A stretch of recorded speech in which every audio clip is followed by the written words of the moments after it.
Assalamualaikum warahmatullahi wabarakatuh. Saya Umi Hasanatul Lailiyah, mahasiswa Universitas Pangeran Diponegoro Nganjuk, Prodi Ekonomi Syariah 7A. Di sini saya akan mempresentasikan tentang pasar uang syariah dan pasar modal syariah. Pasar uang syariah merupakan pasar yang menyediakan instrumen keuangan jangka pendek yang berlandaskan prinsip-prinsip syariah Islam.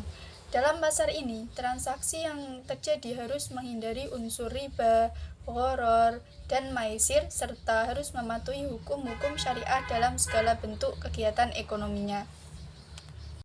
Selanjutnya, dasar hukum pasar uang antar bank berdasarkan prinsip syariah atau PUAS.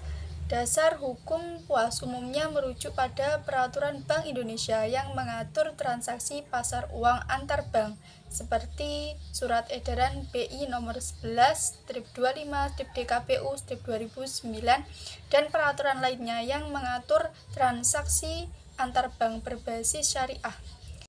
Kemudian yang selanjutnya yaitu mekanisme pasar uang antar bank berdasarkan prinsip syariah. PUAS melibatkan transaksi pinjam-meminjam antar bank yang sesuai dengan prinsip syariah seperti mudharabah yakni bagi hasil atau murabahah yakni jual beli dengan margin atau keuntungan, dan transaksi tersebut harus menghindari riba, gharar, dan maisir. Selanjutnya, akad pasar uang antar bank berdasarkan prinsip syariah. Akad pasar uang antar bank berdasarkan prinsip syariah itu merupakan perjanjian antara bank syariah yang mengacu pada prinsip syariah, dan akad yang digunakan yaitu akad mudharabah dan murabahah. Akad mudharabah itu merupakan bagi hasil, sedangkan murabahah yaitu jual beli dengan margin atau keuntungan. Selanjutnya, sertifikasi investasi mudharabah antar bank atau IMA. IMA merupakan sertifikat yang mencatat investasi bank syariah dalam kerjasama mudharabah dengan pembagian hasil sesuai nisbah yang disepakati dan harus dipastikan kesesuaiannya dengan prinsip syariah. Selanjutnya, pasar modal syariah. Pasar modal syariah merupakan pasar tempat perdagangan efek yang diterbitkan oleh perusahaan yang sesuai dengan prinsip-prinsip syariah Islam, seperti tidak mengandung riba, gharar, dan maisir.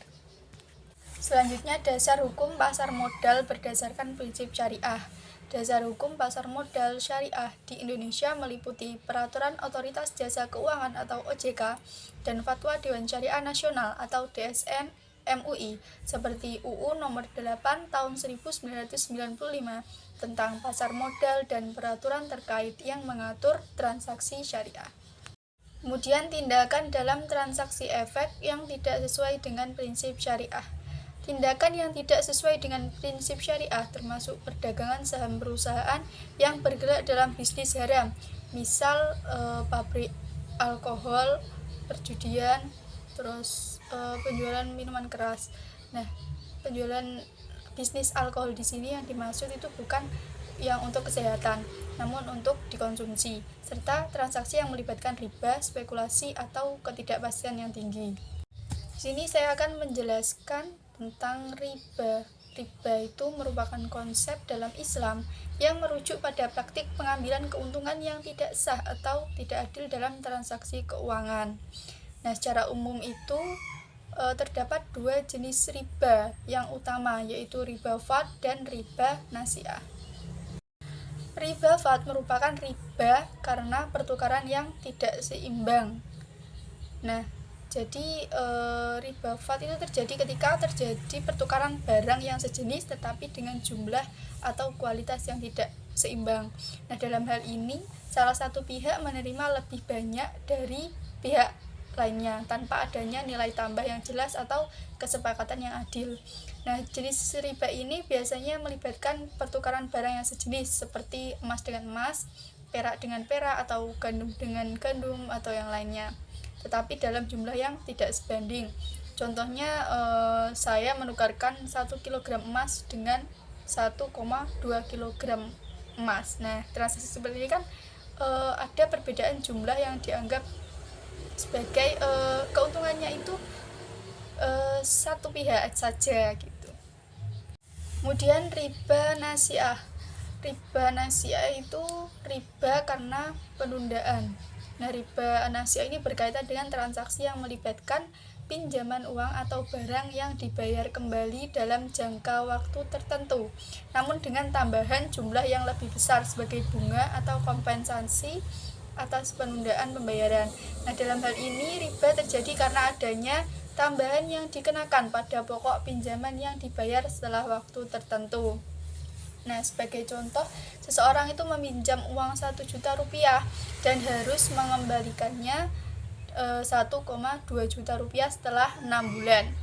Dalam hal ini, tambahan 200.000 rupiah itu dianggap sebagai riba nasiah. Kemudian, akad dalam transaksi efek syariah. Akad dalam transaksi efek syariah ini menggunakan prinsip seperti mudharabah, musyarakah, dan murabahah.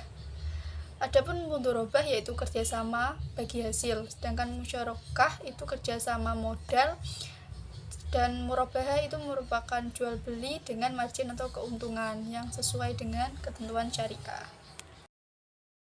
Kemudian yang terakhir yaitu pengenalan produk syariah di pasar modal. Produk syariah di pasar modal itu meliputi saham syariah, obligasi syariah atau sukuk, dan reksadana syariah. Dan tentunya harus memenuhi kriteria syariah dalam operasional dan investasinya. Baik, yang pertama yaitu saham. Saham itu merupakan surat berharga yang menunjukkan kepemilikan seseorang atau suatu perusahaan. Nah, saham syariah ini adalah saham yang diperdagangkan di pasar modal yang memenuhi kriteria syariah, yaitu saham yang diterbitkan oleh perusahaan yang usahanya tidak melanggar prinsip-prinsip Islam. Nah, sebagai contoh perusahaan yang bergerak di bidang minuman keras. Nah, seperti itu. Nah, saham syariah ini memberikan hak kepada pemegangnya untuk mendapatkan bagi hasil berupa dividen atau keuntungan dari perusahaan, serta berhak atas hak suara dalam rapat umum pemegang saham atau RUPS. Selanjutnya, obligasi syariah. Nah, obligasi syariah atau yang sering biasanya disebut dengan sukuk. Nah, sukuk itu adalah instrumen utang yang diterbitkan berdasarkan prinsip-prinsip syariah. Berbeda dengan obligasi konvensional yang memberikan bunga tetap kepada pemegangnya. Nah, obligasi syariah tidak menggunakan sistem bunga, karena bunga itu kan dianggap haram kan dalam Islam. Nah, sebagai gantinya, obligasi syariah itu memberikan hasil yang didasarkan pada bagi hasil atau keuntungan yang berasal dari proyek atau investasi yang mendasarinya. Nah, pada dasarnya obligasi syariah ini berbagi resiko dan keuntungan antara penerbit dan investor. Kemudian reksadana syariah. Nah, reksadana syariah di sini adalah wadah yang digunakan untuk menghimpun dana dari investor untuk kemudian diinvestasikan dalam bentuk portofolio yang sesuai dengan prinsip-prinsip syariah Islam.